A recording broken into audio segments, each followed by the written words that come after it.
Muchas gracias.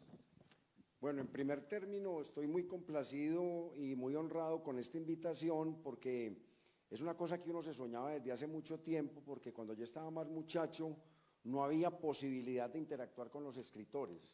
Los escritores eran personas lejanas que uno veía por televisión, que uno veía en las revistas, que opinaban de política o se metían en problemas y decían cosas muy interesantes, pero con los periodistas en televisión, pero uno no los veía en los colegios. Yo, mientras estudié, a mí no tuve la posibilidad de acercarme a los escritores en las universidades. Entonces me parece que un espacio como estos, el aula abierta, que coge el concepto de universidad como algo universal y lo trae a la calle, o trae la calle a la universidad y le permite al ciudadano, aunque no sea parte de la universidad, de empaparse con todo lo que implica la cultura, el conocimiento, la publicación de libros, el movimiento editorial, es una cosa que es emocionante, porque nos permite tener cercanos a escritores en los cuales compartimos muchos momentos de intimidad cuando les dedicamos horas enteras a leerlos. Entonces es muy interesante y estoy muy agradecido y muy honrado por la invitación. Pero la segunda parte que más me honró fue cuando me dijeron con quién iba a conversar. Entonces cuando me dijeron que era con Gilmer Mesa, es muy grato saber que era con él, porque es que Gilmer para mí ha representado una parte muy importante de mi posición como lector. Por lo que les voy a contar antes de darle la palabra, cuando Gilmer se ganó el premio de la Cámara de Comercio de Novela en el 2015 con un libro que era titulado raro porque se llamaba La Cuadra Times, que me encantó que se llamara La Cuadra Times, pero después él me explicó que era porque lo tenía en archivo de Times New Roman y no lo corrigieron, entonces quedó así, pero a mí me encantaba ese título. Ya después cuando salió comercial se llama La Cuadra, que es como se ha hecho ya famosa y memorable. Cuando salió ese libro fue una verdadera cachetada al espíritu de los lectores y de la ciudad, porque el tema de entrada se nos hacía repelente. Uno decía, pero ¿cómo es posible, pensaba uno, otra más de la serie de La Sicaresca, otra novela más de sicarios? ¿Y por qué se gana la Cámara de Comercio? Esa fue la primera pregunta que nos hicimos, porque ese tipo de novelas no son de los que se ganaban los premios grandes.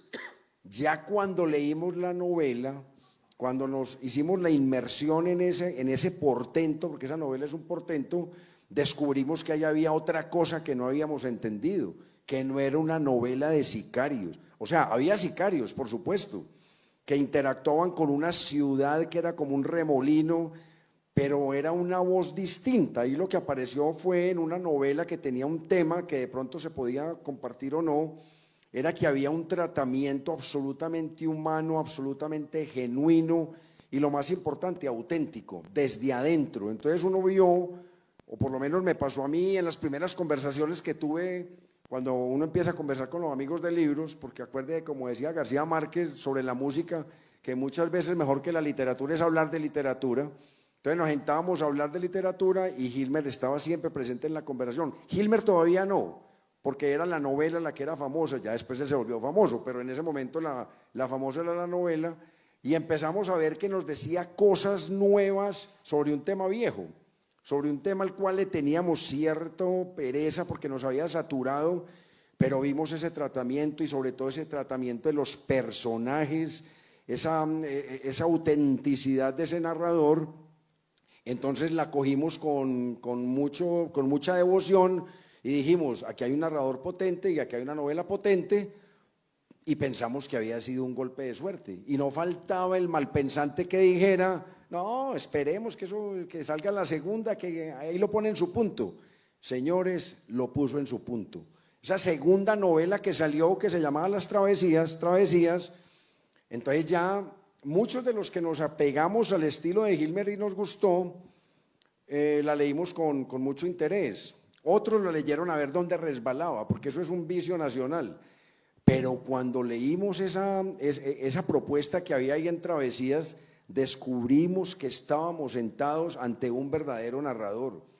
Ese hombre se metió en una saga, salió del barrio que nos había metido en la primera y nos tira a toda la época de la violencia y a todo ese entorno rural de por allá de Ituango, de todas esas violencias que cruzaron la segunda mitad del siglo XX en esa violencia partidista, en esa violencia de desplazamiento, después aparecen las violencias que conocemos, guerrillera, paramilitar, pero lo hizo con una solvencia, un conocimiento y de nuevo una profundidad del que conoce de lo que está hablando y el que le pone emotividad y el que le pone sentimiento, porque esa novela no deja indiferente a nadie.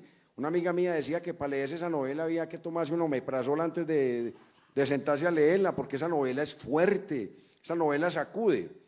Entonces dijimos, aquí ahí hay un oficio, y Hilmer empezó esa carrera que ha seguido y que lo ha llevado pues tan lejos en la literatura colombiana y también ya internacional.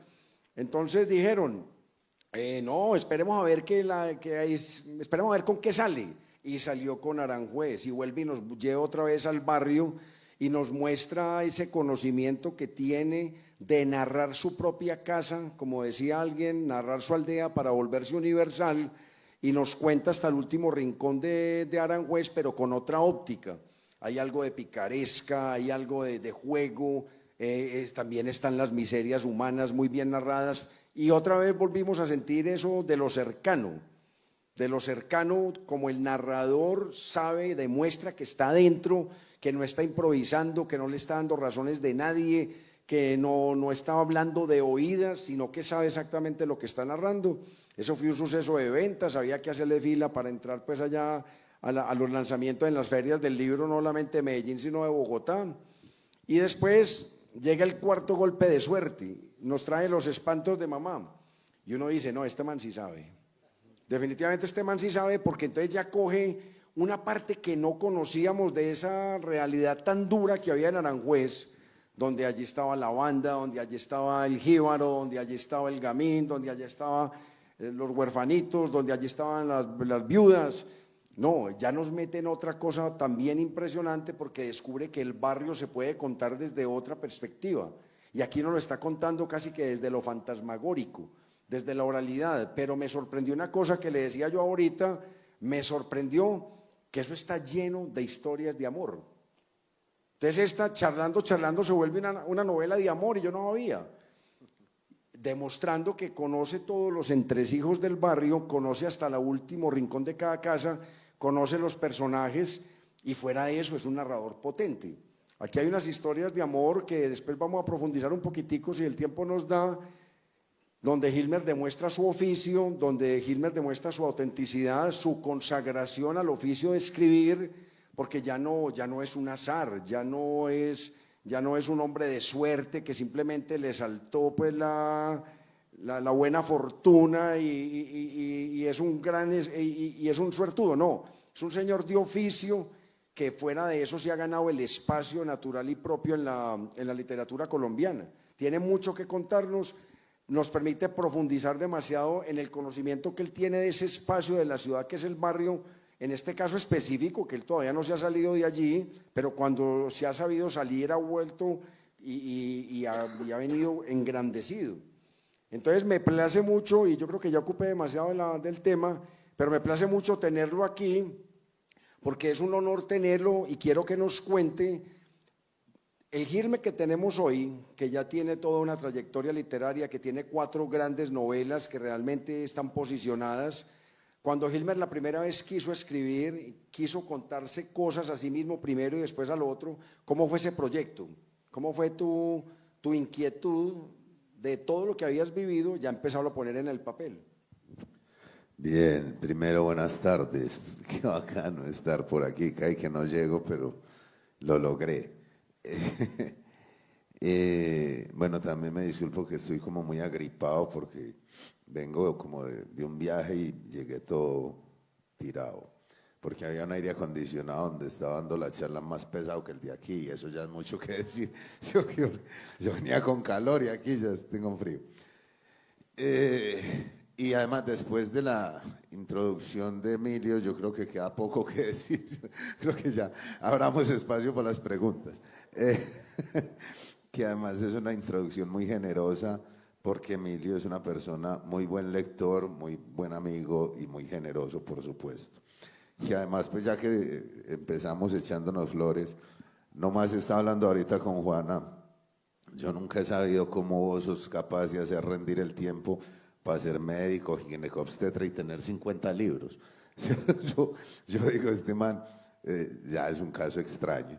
¿Verdad? ¿Vos cómo escribís? Todos los días, a toda hora. Cuando me respondas ahorita te cuento. Muy bien.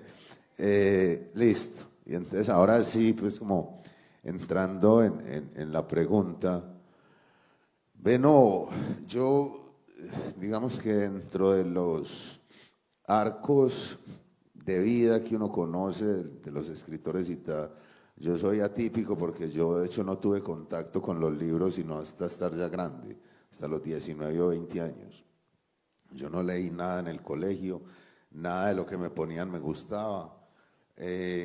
Yo creo que pues eso nos pasó a todos, ¿cierto? A mí en octavo me pusieron a leer El Cantar del Miedo Cid, por ejemplo. Y pues eso a uno no le dice nada ni hoy en día siquiera, mucho menos en octavo. Y así eran cosas, además como bajo el rigor del canon literario y eso no creo que funcione muy bien con los muchachos.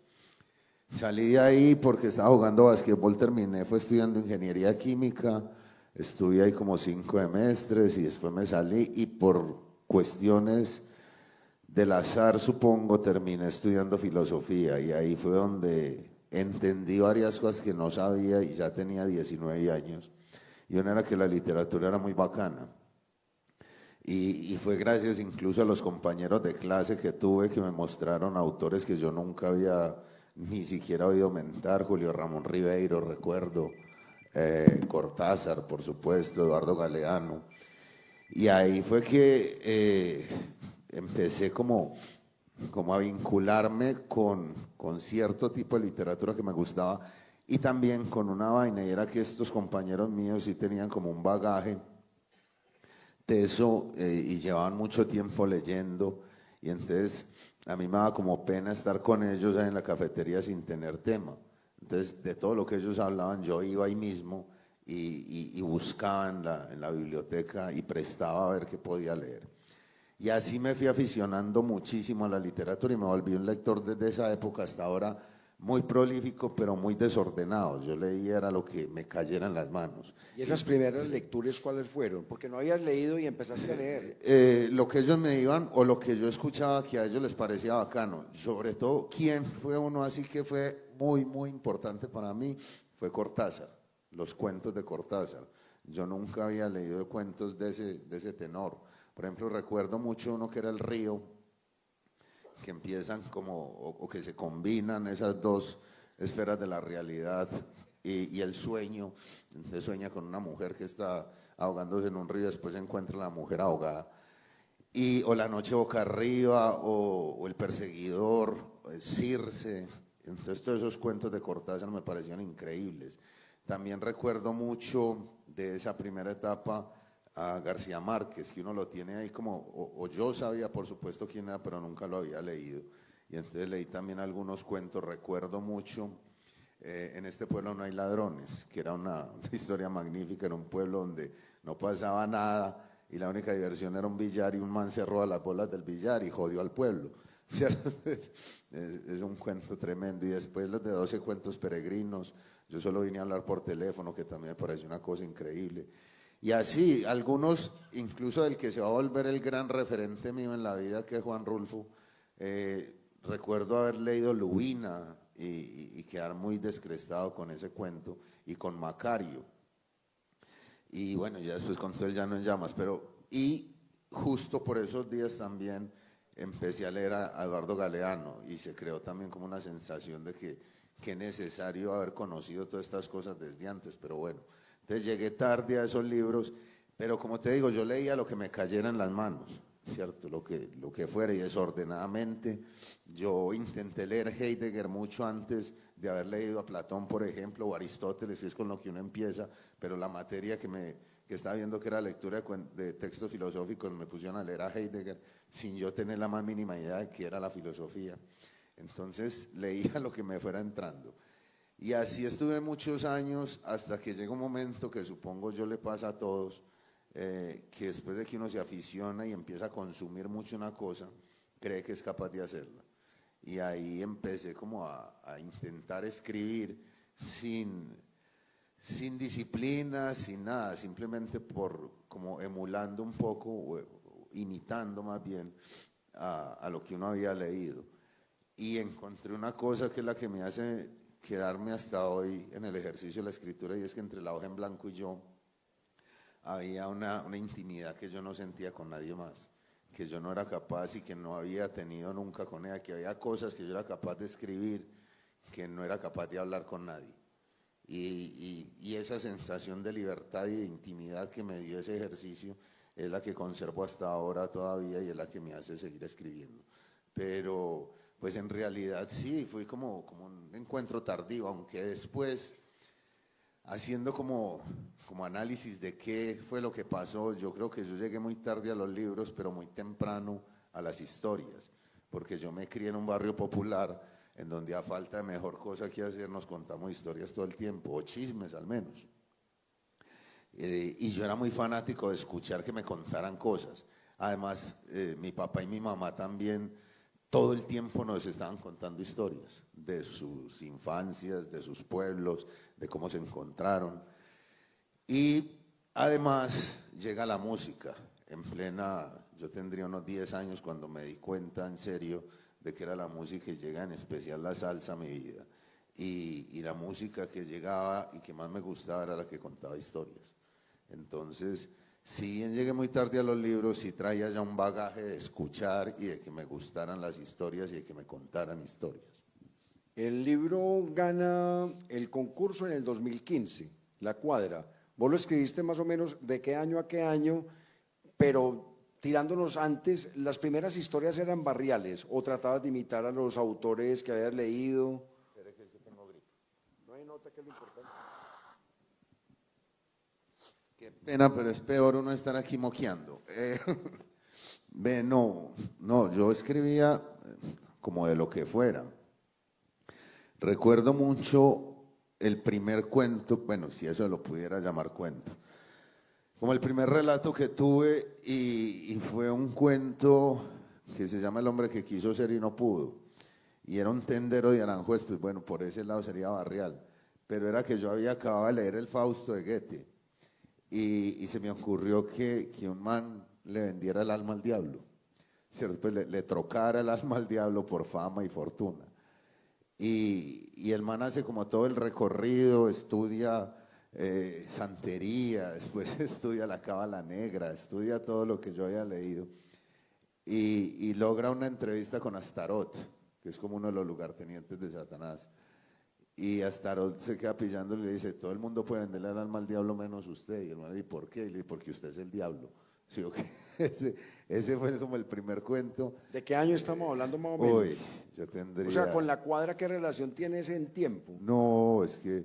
¿Prehistoria ya? Sí, yo tendría 22 años, hace 25 años. ¿Y en qué paró ese cuento? ¿Se publicó? No, sabes que, bueno, ahí empecé a escribir cuentos, pero también porque había pasado una cosa. Yo había leído de un gran escritor que se llama Ray Bradbury. El man una vez en una entrevista dijo que si usted quería ser escritor, escribiera 52 cuentos malos, uno cada semana durante un año. Y yo le hice caso. Es más, yo escribí 100. Y eran cuentos de ese tipo, como que me llegaba el viernes de esa semana y yo decía: marica, no he escrito nada esta semana, y escribía de lo que fuera, de dos manes hablando en torno a 2 vasos de agua, ¿cierto? Porque, bueno, entonces, ¿cómo hago o cómo busco que esto sea literario? ¿Qué puede pasar entre dos manes que estén tomando agua que se haga literario? Entonces, terminaban siendo como ejercicios muy iniciáticos, sí, pero sin mucha profundidad. Pero me sirvió mucho esa escuela. Yo después fue que lo analicé tremendamente bien, lo de Ray Bradbury, y entendí que era lo que él quería decir con eso. Y una cosa era que si usted es capaz de escribir por obligación un cuento cada 8 días, y sea un cuento muy malo, él lo decía, de hecho, 52 cuentos malos, adquiere primero una disciplina, un rigor de que usted tiene que escribir sí o sí. Y eso es muy útil porque cualquier ejercicio que usted haga durante un año con esa rigurosidad se le transforma ya en un hábito, y eso es muy bacán. Y segundo, entendí también lo que él quería decir con que si usted quería ser escritor, porque es muy teso en emprender el sexto cuento cuando sabe que ha escrito 5 malos. Pero es peor cuando usted emprende el 31 sabiendo que ha escrito 30 malos. Y es peor cuando usted ha escrito 50 y se anima para el 51. Pero eran malos, ¿realmente creías Sí. que eran malos? Porque las ideas están buenas. Sí, no, y de hecho por eso te lo digo. Eran tan malos que ahorita lo estaba anunciando la señorita que nos presentó y decía que en el 2017 a mí me invitaron a una antología de cuentos y yo pasé un cuento y cuando me dijeron que un cuento, que tan, revisé los 100 y yo dije, marica, no hay nada. De verdad no hay nada. Y había una muy buena idea de un man que cuando está grande ya, un día llega una pelada de un pueblo y le dice, yo soy hija suya, ¿cierto? Y el man no sabía. Y ya la pelada está con el despuntar sexual en la adolescencia. Y termina tensando si hay una relación, pues que no les voy a decir cómo termina, y el cuento se llamaba Año Nuevo. Y yo vi que la idea era bacana y entonces lo volví a escribir, porque el que había no tenía nada. Y pasa eso, incluso cada vez, ahora, les voy a dar pues una primicia que además estamos en la tierra donde es esa vaina. Este año, mañana, marica, se cumple 40 años de la creación de Latina Estéreo. Sí, ok. Y yo soy muy amigo de Caco y me invitaron a escribir un cuento sobre eso. Y entonces otra vez, yo dije, "Ay, yo como estoy de ocupado, y era un cuento sobre la salsa, lo que quisiera. Y empecé otra vez a revisar, a ver, y había 2 o 3 que tenían que ver con la salsa y ninguno sirvió, entonces mejor escribí otro también, ¿cierto? Que es sobre Héctor Lavoe, sobre un mito que hay de que Héctor Lavoe estuvo aquí y lo recogió un taxista para que lo lean. Sale de aquí 8 días en Universo Centro. Vas a tratar de demostrar que eso es un mito, porque Juan José Hoyos jura que es cierto. Y escribió una crónica, no, pues esto es un cuento. Sí, sí, es un cuento. Y se llama El Día de mi Suerte. Y también escribió Rivas, que también es de aquí, ¿cierto? Él ya había escrito un cuento sobre salsa que llamó a mí lo que me mató fue ese salsaludo, que es tremendo cuento. Y escribió la segunda parte de ese cuento. Entonces, no, sí, yo creo que lo que vos decís, hay buenas ideas, pero yo creo que les faltaba mucho. Además, son cuentos que yo escribí entre los 20 y 26 años. Y en esos 100 cuentos ya se empezaba a asomar el barrio. Por ahí veo el tendero, que era de una tienda. ¿Qué recogiste de ahí para después acumular, por un efecto acumulativo, sí, en la cuadra? ¿De dónde, eso cómo se convierte en lo que después fue la cuadra? Es que está muy relacionado porque, sí, o sea, es que son 100 de todas maneras. Entonces hay de todo tipo, hay cuentos del barrio, recuerdo, incluso hay algunos que hablaban como de ciertos mitos que había en los barrios, ¿cierto? De mujeres vaporosas, ¿cierto? Que de pronto aparecen mucho más elaborados, por supuesto, ya ahora en los espantos de mamá. Pero sí se asomaban cosas del barrio, aunque no de la temática exacta que va a tener la cuadra. Entonces, te digo, se relacionan por esto. Yo nunca había pensado escribir una novela porque le tenían como mucho pudor, ¿cierto? Yo decía, es que la novela es como el género grande y no, pues... Pero es que mire lo raro, de 100 cuentos malos termina con una novela que ya se sabe que es buena. Sí. Entonces, en esa transición, quiero ver cómo fue toda esa estructuración para llegar a eso. Sí, es que por eso no fue tanto ni siquiera muy pensada. Yo lo que estaba haciendo, bueno, cuando ya llevaba 100 y estaba como pensando, yo dije, bueno, ahora sí es hora como de escribir un cuento que quede más o menos decente. Y ahí recordé una cosa muy tesa. Bueno, es que había pasado otra cosa también, no solo ya lo de Italo Calvino y todo esto, sino que yo no sé, de esas cosas muy de suerte en la vida, yo ya había enganchado mucho y muy duro con Rulfo. Y lo que más me enganchaba a mí de Rulfo era que esos personajes de él eran personajes campesinos, rurales, con una profundidad y una hondura, llamémosla metafísica, ¿cierto? Es decir, no era una elaboración a través del lenguaje, sino a través de su propia vivencia. Sí, y eso a mí me parecía muy teso. Y yo dije, yo en realidad, mis papás, por ejemplo, son campesinos de este tipo. Y yo conozco muchos personajes así. Y justamente también por esos días descubrí a la otra enorme y tremenda gran influencia que tengo yo en mi vida, literaria, que es don Mario Escobar Velázquez. Y había acabado de leer Cuando pase la animasola, que además es como la novela que me da la idea de las estructuras que he seguido de ahí en adelante, una novela hecha con base en los personajes, más que cualquier otra cosa, más que en el escenario literario, en el espacio, más que cualquier otra cosa, no una novela de personajes. Y de personajes muy fracasados que dentro del universo literario tienen un ascenso muy poderoso. Tereso, que es el cojo del pueblo, el que todo el mundo la montaba y termina siendo como el gran protagonista. Y a eso se le suma Rubén Blades, por supuesto, también el gran relator de personajes del barrio. Entonces ya estaba yo con eso y yo dije, bueno, ya es hora de escribir un cuento que valga la pena. Y me acordé de un personaje que yo había conocido siendo adolescente, que nunca se me había salido de la cabeza, porque además encarnaba como un tipo de maldad que a mí se me hacía muy, muy extraña. Yo era de los que pensaba también, y sigo todavía debatiéndome mucho el tema de la maldad, y pensaba que mucha gente se hacía mala, pero este man no me cabía en esa estructura. Era un tipo que yo, de hecho, como lo conocí desde niño, y desde niño era tan malvado, yo decía, este marica no aprendió, no tuvo tiempo ni siquiera de aprender la maldad, nació malo. Entonces, ese personaje, yo quería hacer ese cuento, y estaba escribiendo ese cuento, llevaba unas 4 páginas de ese cuento, y estando escribiéndolo, ese personaje me trajo a la memoria otra cosa que a mí me perturbaba tremendamente, que había sido una práctica que se hizo extensiva, y después me enteré que no era del barrio, sino de todo Medellín, y después me di cuenta que era de todo Colombia, que era una violación a la que le llamaban el rebelión, y ese personaje fue determinante para que esa práctica se hiciera en esa época. Entonces me di cuenta que yo ahí ya lo que tenía en las manos no era un cuento, sino que era una cosa más gorda. Y dije, bueno, pues vamos a ver si me da. Entonces escribí esos 2 capítulos, y después de escribir esos 2 capítulos, supe entonces que tenía que hablar de otro, que fuera la creación de un combo, y por supuesto llegar a lo que llevaba 25 años que no me dejaba dormir, que era la muerte de mi hermano. Entonces, bueno, ahí como sin quererlo ni planearlo tanto, terminé escribiendo esa novela.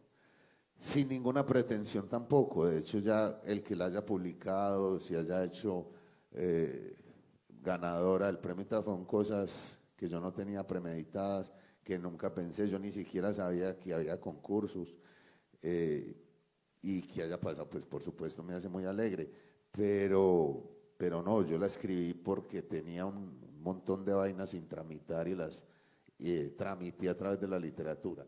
Y lo mejor, encontré, claro que obvio todo eso está asociado a haber escrito esos 100 cuentos, pero encontré una cosa que no tenían esos cuentos, y era una voz narrativa.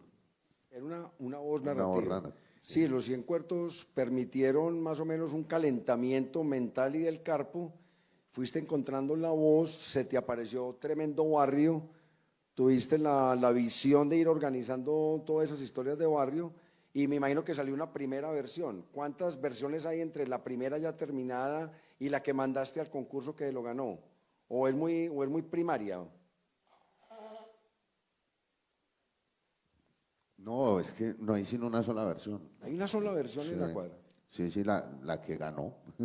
O sea, la otra versión es la que sacó Random. Es que, de hecho, yo, como te digo, yo escribí esa novela porque sí, pues porque eran cosas que yo llevaba pensando mucho tiempo, que no sabía qué hacer con ellas, que me despertaban en las noches, y así la hice. Y ya, de hecho, ahora que me preguntas, yo ya no me acuerdo. Yo creo, y le llevo como la cuenta de que yo me demoré 16 meses escribiéndola, pero ¿qué edad tenía? Yo no sé, yo creo que yo tenía como unos 32 años. Y después de eso la dejé ahí. Y lo que son las cosas, eso estuvo guardado como un año, y por ese tiempo conocí a una pelada, y por descrestar a la pelada yo le dije que yo había escrito una novela. pero pues para camellarla, pues, para tramarla. Y ya, y yo creo que ella como que no me creyó mucho ni nada.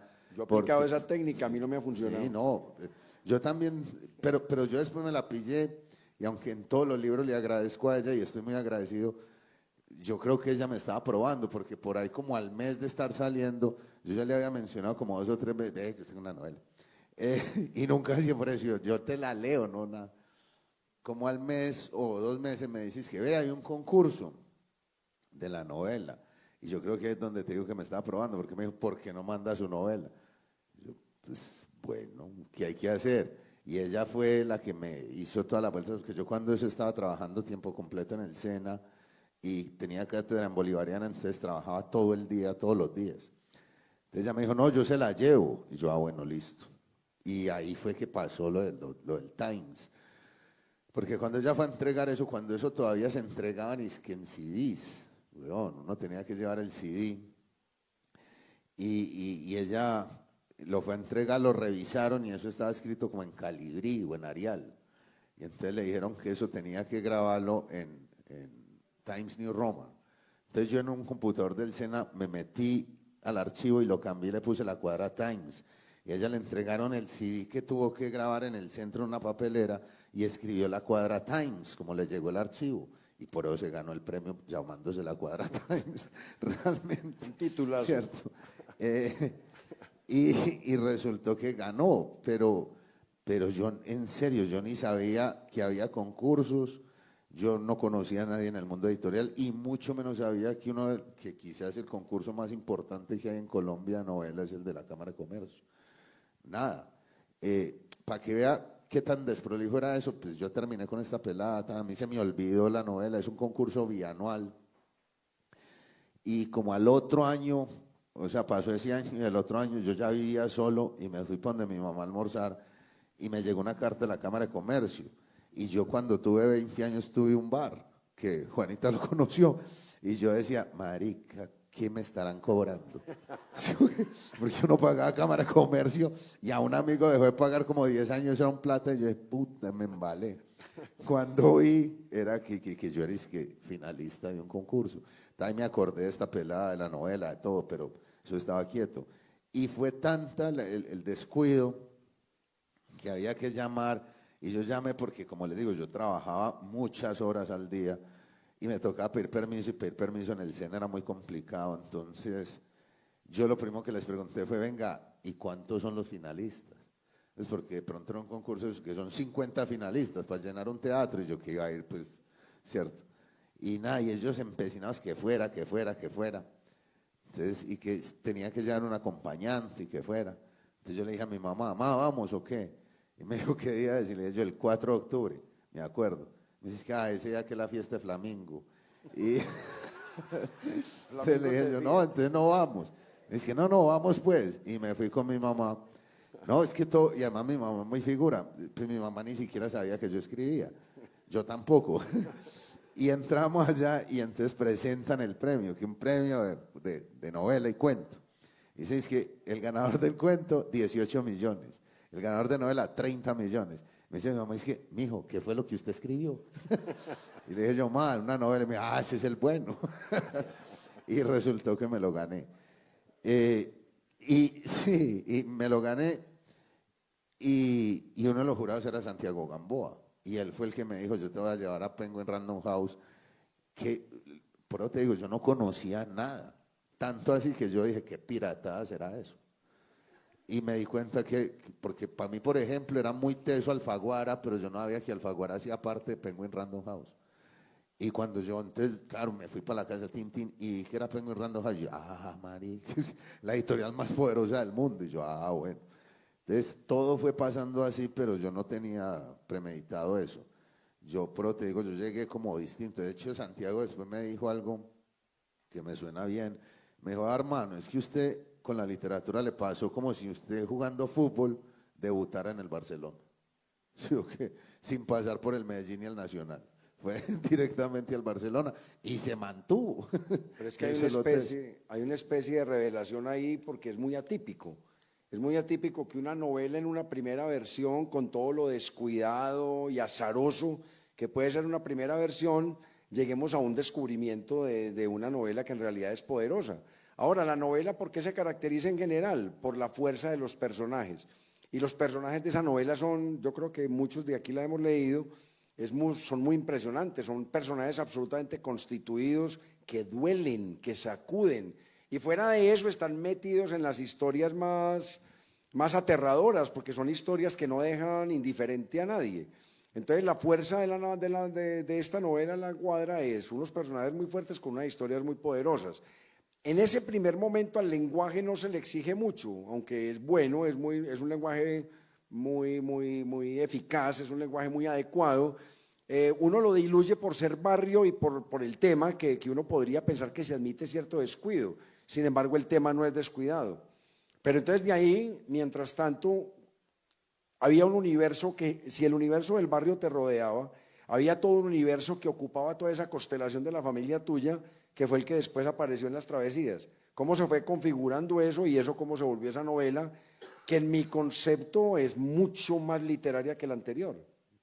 Sí, y ahora que vos estabas haciendo esa magnífica presentación, me recordó mucho que lo mismo que pensaban los maledicientes, también lo pensaba yo, porque yo nunca pensé, es más, cuando Santiago me dijo esto de llevarme a Random House y tal, yo creí que lo estaba haciendo pues porque nos estábamos bajando unos guaros ahí en mi casa y era de un cumplido y tal.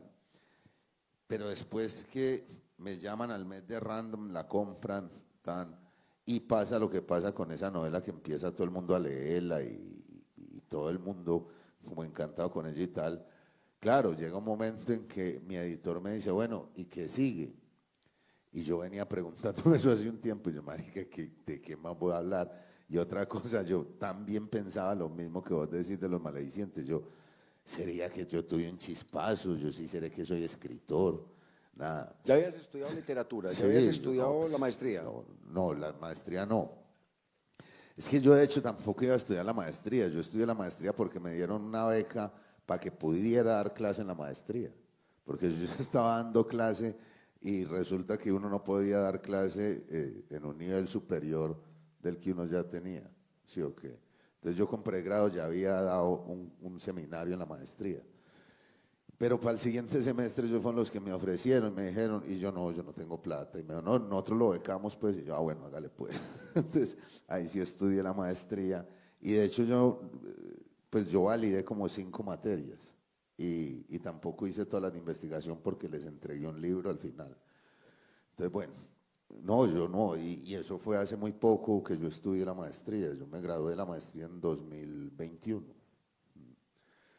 Entonces fue hace muy poquito, ¿no? Y Las Travesías yo las escribí mucho antes, de hecho sale en 2021, pero por la pandemia, que eso es lo que te iba a contar.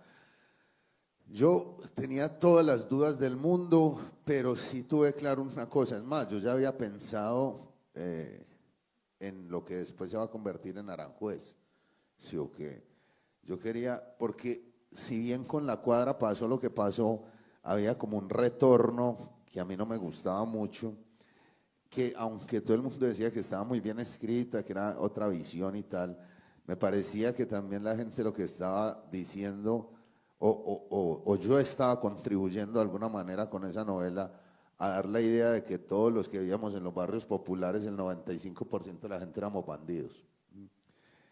Y entonces yo quería escribir un libro también como de las otras historias de ese barrio, que eran muy poderosas también y que tenían que ver más con el afecto, con los padres, tal.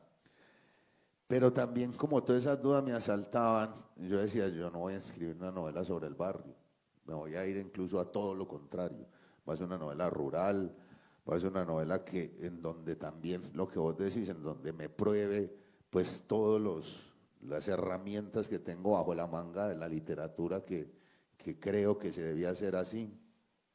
Entonces me apliqué a hacer una novela más compleja. Yo también estoy de acuerdo con vos que es la más literaria de todas las que he escrito, aplicándole todo lo que yo creía manejar de las herramientas narrativas, haciéndola más compleja, llena de personajes, con capítulos grandes. De hecho es una novela grande, 450 páginas.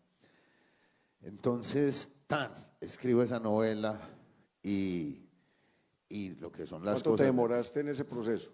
2 años, más o menos. ¿Fue muy improvisado o tuvo una planeación estructural de No, escaleta? es que esa es otra cosa. Yo nunca escribo planeando nada. Yo tengo una idea general de qué quiero, ¿cierto? Y sé de qué punto parto y a qué punto voy a llegar. Pero en el medio pasan un montón de cosas que yo no tengo planeadas y que no quiero tener planeadas. Que además, obvio, yo conozco autores y grandes autores que hacen como una escaleta y un diseño y tal. Y al que le funcione bien, a mí no me funciona así. Es más, cuando me ha pasado con 1 o 2 cuentos que los tengo muy planeados, terminan siendo muy malos. Cuando no están tan planeados, pues digamos, sí sepa dónde voy, pero que no estén tan planeados, resultan siendo mucho mejor. Pero para mí esa fue como la gran novela, pues la que más brega me dio, la que más dudas me sacudió todo, porque además el tiempo no ayudaba. Yo saqué esa novela 2018, sí, 2018. Y pasó un año y cerrando no me decían nada. Entonces una vez me invitaron a una feria del libro en Ocaña y me fui allá, me hice amigo de un man que se llama Andrés Mauricio Muñoz, un gran escritor de Bogotá. Es de Popayán, vive en Bogotá hace muchos años, que estaba en Planeta y entonces me dijo, que el man de Planeta, que es la competencia directa de Random, que el man me preguntó por vos, que vos qué más tenés, que si es que no vas a escribir más nada. Y yo le dije, no, yo tengo una novela que le mandé a Random hace como un año, pero nada. Entonces me dijo, ¿por qué no la mandaba a Planeta? Y yo, pues huevón, porque mi mamá me enseñó que uno no es tan traicionero. Esperemos a ver qué dice esta gente. Entonces, con esa información, ya sí llegué a mi casa y llamé al editor general de Random. Le dije, de Planeta, me dijeron que si mando esto, ustedes que la van a leer. Y ahí mismo me dice, no, el lunes voy a Medellín y firmamos. Ah, bueno, sí, pilla que o sea, ahí sí sirve. Entonces ya vinieron, la firmamos y empezamos la edición y ya la novela estaba lista para salir en 2020. Y llega la pandemia y se quedó quieta, otro año. Entonces yo ahí sí ya decía, puta, ¿será que algo me quiere decir la vida? Y sale en el 2021, pero estaba pospandemia. De hecho, la novela que yo creo que está más bien hecha y es la que es rara, porque la gente que suele leer mucho es la novela que más les gusta. ¿Sí o qué? Pero es la que menos se ha leído. Pues yo entiendo también que la más larga, todo. Y que la época en que salió no fue la mejor. Entonces, pero cuando esa novela sale, yo veo que es bien recibida, yo veo que me quedo, yo ya descansé. Y ahí sí dije, bueno, no, yo sí soy escritor. Y ya sí dije, de aquí en adelante lo que salga, ya todo es ganancia. Entonces ya ahí sí, ya por ejemplo Aranjuez, siendo muy compleja, todo porque escribí una novela muy complejo, yo ya estaba como mucho más relajado. Y lo mismo para esta, ya estoy más relajado que con la segunda. Para mí fue Con la jodidísima. segunda, el público ya entendió que en realidad había un escritor de oficio, pero No, y muchos a de mí el tus, público no me importaba tanto. Yo entendí que claro, sí era que yo me podía dedicar a escribir. pero muchos de tus primeros lectores al enfrentar a Aranjuez volvieron al Hilmer que querían leer. Y ese Hilmer, esas historias son muy buenas, esas historias de esos papás luchando, de las campanas que se volvió famosa. Si en la primera el Rebelión se volvió famosa, en Aranjuez las campanas es una historia pues del carajo, muy poderosa. Sí, y además era una reivindicación de un montón de cosas que es que a mí me pasan muchas cosas mientras voy escribiendo las novelas, y eso es lo que más me gusta también. La idea original que tenía de Aranjuez era eso, como a mí me molesta también un poco que yo no había encontrado la figura de los padres. Además yo estaba viviendo con el Alzheimer de mi papá, del mío de verdad, viendo cómo a este man se le estaban fugando los recuerdos. Y eso a mí me tenía con una rabia sorda y mala. Y entonces eso me hizo, justamente ese vínculo con los recuerdos, me hizo recordar mucho a muchos papás que yo no había encontrado en la literatura, que eran papás. Yo en la literatura he encontrado el papá típico, safio, malo, borracho, cascador, de carta al padre de Kafka. O el otro padre que tampoco me gustaba mucho, que es el padre heroico, ¿cierto? Pues desde Ulises, el heroico, y que aquí pues los tenemos muy cerca, incluso algunos que son personajes públicos, ¿cierto? Y yo decía, pero yo conozco un montón de papás que, por ejemplo, son muy borrachos, pero son muy buenos papás, que se jugaban la vida por sus hijos. Y conocía que, pues, como que cambiaban todo ese estereotipo. O mi papá, por ejemplo, que nunca en su vida fue capaz de decirme que me amaba, pero lo demostraba contundentemente con unos gestos brutales. Entonces yo quería como hacer esa reivindicación.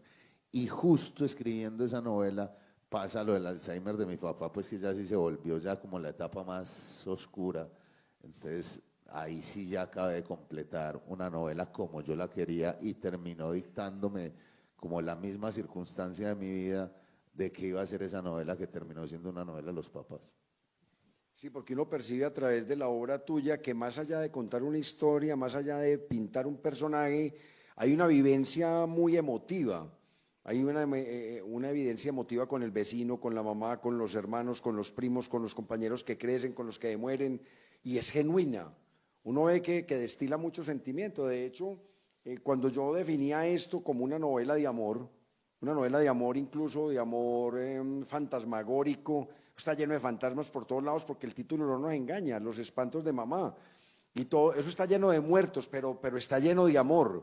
Y cuando hablabas de la música, que vos siempre has hablado mucho de la música en todas partes, no había encontrado la música en tus relatos, hasta que me encontré el de La Silbona, que recupera que los que amamos el barrio primitivo de todos nosotros, amamos la esquina, amamos la cantina, amamos la tienda donde ponen música, y hay una pareja que consagran su vida a una tienda de barrio donde no hacen sino poner música todo el día. Entonces ya sí me encontré a esa promesa que él decía en todas las conferencias, pero que no lo había visto en la literatura, que es lo que me gusta a mí, y estoy terminando un libro de eso. La música en el barrio, y cita a los cantantes que me gustan, ahí vemos cómo pelean por Felipe Pirela y por Orlando Contreras, y vemos cómo atraviesa todo eso en una hermosísima historia de amor que trasciende la muerte. Porque en este libro las historias de amor trascienden la muerte. De hecho, hay una que les voy a espolear que conserva la cabeza de su amado en una botella de alcohol. Eso es impresionante, pero uno lo ve real. No le he querido preguntar para no dañar la ilusión si eso es cierto o falso, y ojalá no me conteste, pero es impresionante cuando uno encuentra esa historia. Entonces esta es una novela atravesada por el amor, incluso los epígrafes de cada capítulo son sacados de Dante, que es una gran historia de amor de Dante con su amada Beatriz, y ahí está en los epígrafes. Entonces recuperamos un escritor que va mucho más allá de la historia. Por eso Gilmer es poderoso en literatura, porque va más allá de la configuración del personaje y de la historia, sí, y las historias son genuinas. Sabemos exactamente que él vivió, que vive y que vibra con cada una de esas historias. ¿Ahora en qué andas? Acabas de presentar esta y estás en gira de medios, pero me imagino que ya estás tramando pues la próxima travesura literaria. Sí, claro, siempre. Sí, no sé, llevo unas 8 páginas. Yo quiero hacer una novela que ya tiene título, pero no sé si todavía será una novela o no, y se va a llamar Bermejal. Porque Bermejal era el antiguo manicomio que quedaba en Aranjuez, que de hecho aquí es muy protagonista porque en las mangas de donde era el manicomio donde se instalan los bazuqueros. Y además, ese manicomio, antes de que lo pasaran para Lomo, el Hospital Mental de Bello, ese manicomio duró ahí mucho tiempo y pasaban cosas muy horrendas en ese manicomio. Y eso lo dirigía un señor que vos conoces bien, que se llamaba Lázaro Uribe Calat, y era un monstruo, ¿cierto? Era muy monstruoso. Que él ni siquiera era psiquiatra, él era médico general, pero se fue como por ese filón y tal.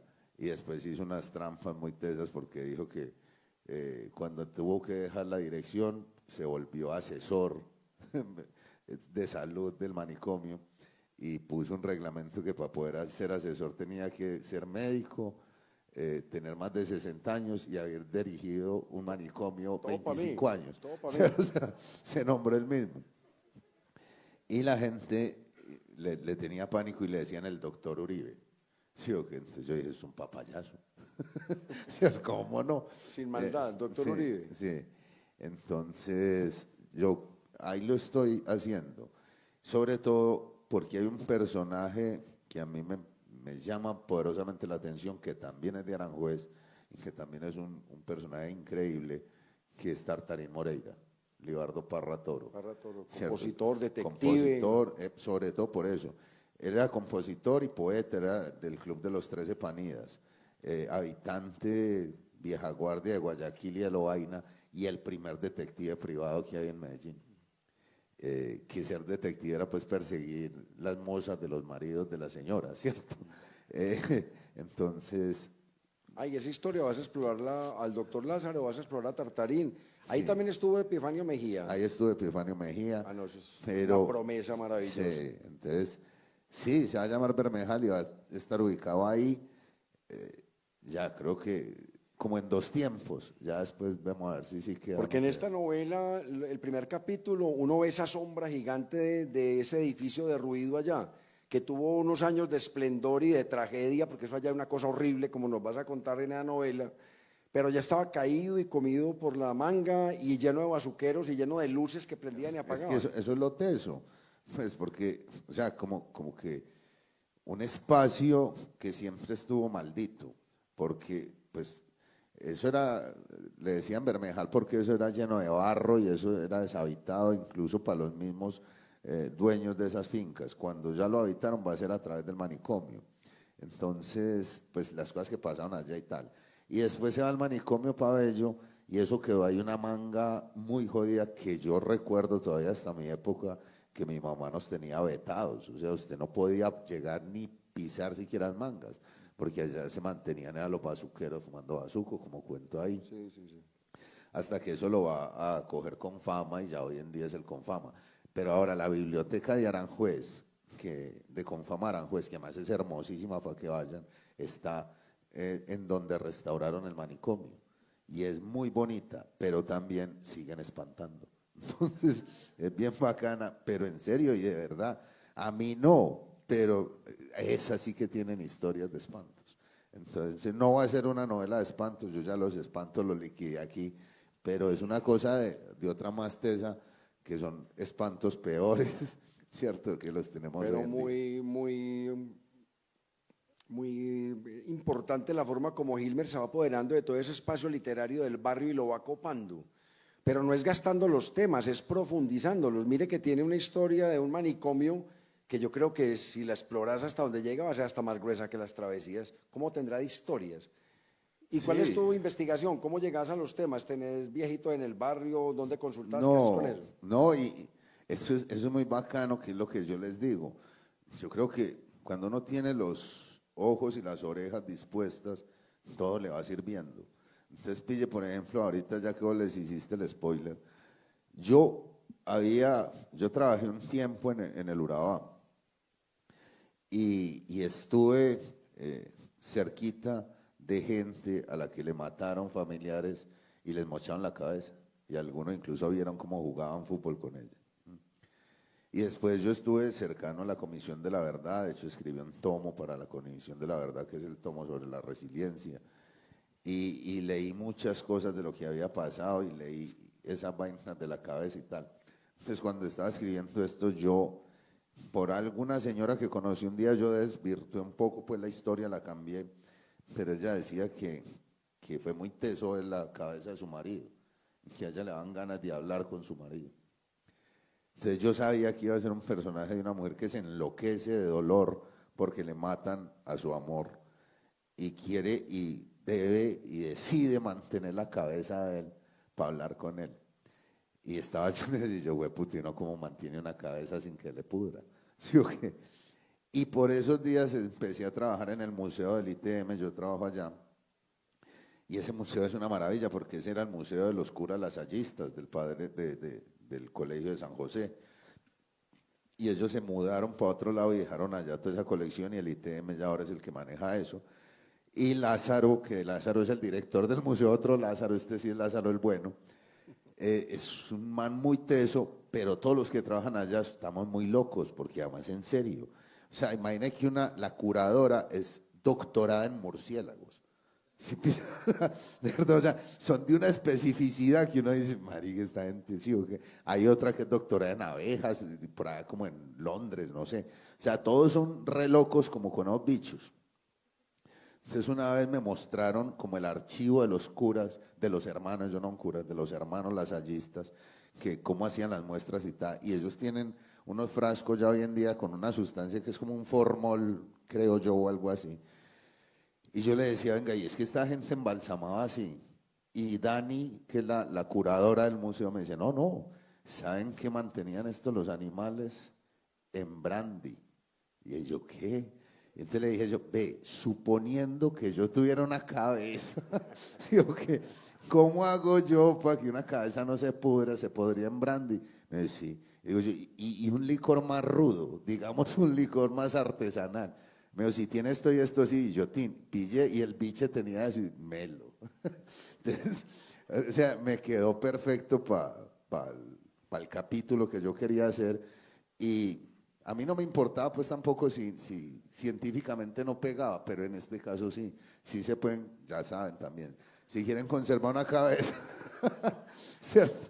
La pueden conservar en licor, en ciertos licores. Bueno, muchachos, como ustedes ven, aquí nos podemos quedar horas enteras. Ya queremos hacer preguntas del público. ¿Alguien tiene alguna pregunta para que aprovechen Bueno, pero este? yo antes de que, por supuesto, y ya vamos a las preguntas, sí quisiera preguntarte eso, ¿cómo hacemos para escribir? Y sobre todo que hablemos de este libro que va a salir, tu libro, que es un libro que le comentes a la gente de qué va ese libro, que yo creo que va a ser un éxito.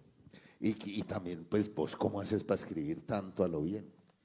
Este libro es el próximo que va a salir mío y lo va a publicar el Fondo Editorial de la Institución Universitaria de Envigado y recoge la historia de un espía colombiano, un espía, un agente secreto que en los años 70 estaba contratado por las camarillas de izquierda, las ONG internacionales, y hacía parte de un grupo de espías que sacaban presos políticos de las diferentes dictaduras, sobre todo las del Cono Sur, de Argentina, Chile, Uruguay y de Nicaragua, que era gente que estaba reprimida completamente por las dictaduras, era gente intelectuales, profesores universitarios, literatos, poetas, gente que estaba muy atormentada porque estaban escondidos, enfermos, aguantando hambre y se estaban muriendo y los estaban matando.